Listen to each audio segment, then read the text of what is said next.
சிந்திப்போமே.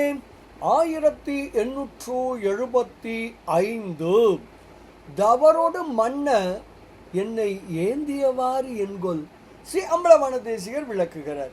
பொறிகளின் வழி செல்லாமல் அடங்கிய உடலும் நின் திருவடியினிடத்து பதித்த பார்வையும் கொண்ட என்னிடம் பொய் உணர்வு புகுந்தது.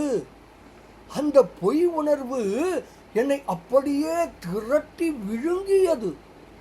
அப்படிப்பட்ட நிலையில் திருவடி சார்புற்ற ஞானிகளோடு என்னை நிலை பெறச் செய்வதற்காக என்னை நீ எடுத்து சுமப்பது என்னே என்னே.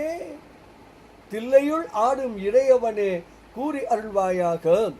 இப்படியாக பொய் நீங்க ஞானியரோடு நிலை பெறுவதே வழி என்று விளக்குகிறார் ஸ்ரீ அம்பலவான தேசிகர். பாடலை காணலாமே.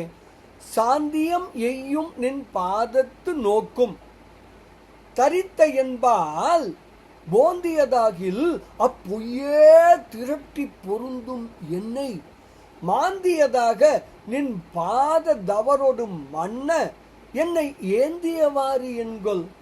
தில்லையுள் ஆடும் இறையவனே, நின் பாத தவறோடும் மன்ன என்னை ஏந்தியவாறு என்கொல். தில்லையுள் ஆடும் இறையவனே என்று ஸ்ரீ அம்பலவான தேசிகர் தாம் அருளி செய்த அதிசய மாலை எனும் அற்புத நூலின் 37வது திருப்பாடலில் மிக தெளிவாக விளக்குகிறார். ஞானிகளோடு நிற்போம், பொய் நீங்குவோம், பேரானந்தத்தில் திளைப்போம் திளைப்போம் திளைப்போம். இனிய வணக்கம்.